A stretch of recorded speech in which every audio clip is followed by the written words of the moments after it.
បាទសូមសួស្តីអ្នកទាំងអស់គ្នាវីដេអូមួយនេះខ្ញុំនឹងណែនាំលោកអ្នកឲ្យបានស្វែងយល់អំពីកម្រិត refresh rate ដែលនឹងត្រូវមកដល់ថ្មីតើលោកអ្នកធ្លាប់ដឹងទេថាអត្រាចំនួនកម្រិតបង្ហាញរូបភាពនៅលើអេក្រង់ទូរស័ព្ទដែលយើងហៅថា refresh rate ពិតជាមានសារៈសំខាន់ណាស់សម្រាប់ការលេងហ្គេមនិងកម្មវិធីមួយចំនួនស្របតាមពេលដែលយើងទាមទារ smartphone ចំនួនក្រោយឲ្យធ្វើបច្ចុប្បន្នភាពជាបន្តបន្ទាប់រហូតឈានមកដល់ 185Hz display ជាពិសេសនៅក្នុងយុគសម័យ 5G កំពុងដំណើរការបានពាក់កណ្ដាល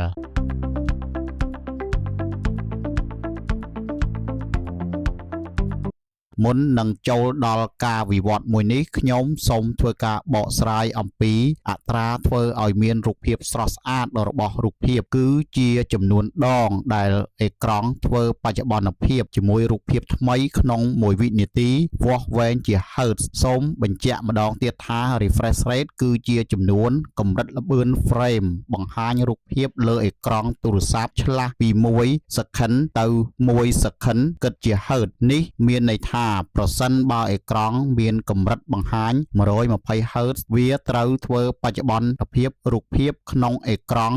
120 ដងក្នុង1វិនាទីដូច្នេះចលនានេះហើយដែលតាក់ទាញឲ្យអេក្រង់មានសភាពរលូនជាងមុនកាត់បន្ថយភាពប្រព្រិលនិងឆ្លើយតបបានល្អជាងអេក្រង់ស្តង់ដារកម្រិត 60Hz មិនតែប៉ុណ្ណោះមុខងារនេះល្អខ្លាំងបំផុតក្នុងការឆ្លាស់កម្មវិធីការប្រើប្រាស់ការអូសចុះឡើងវីដេអូការលេងហ្គេមជាដើមហេតុដូច្នេះហើយបានជាថ្មីនេះមានការប្រកាសថាកម្រិតបង្ហាញ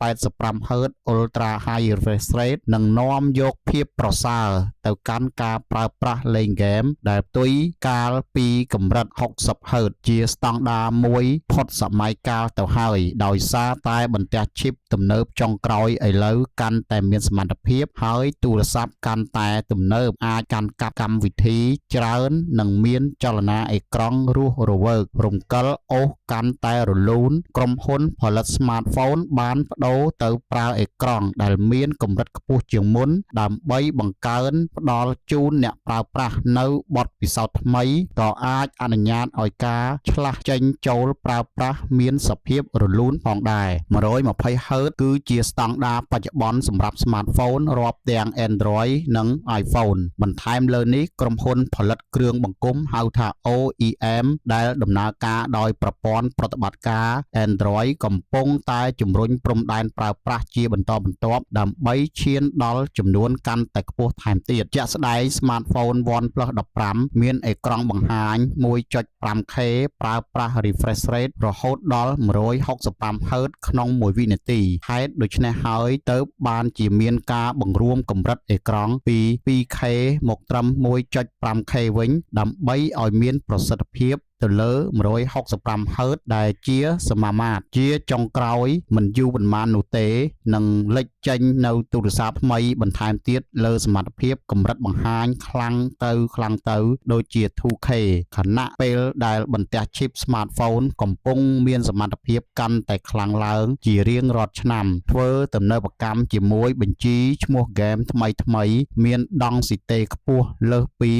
120 frame per second នៅមានពេលខ្លីណាស់វីដេអូមួយនេះខ្ញុំសូមបញ្ចប់ត្រឹមនេះនិងសូមអរគុណសម្រាប់ការតាមដានទស្សនា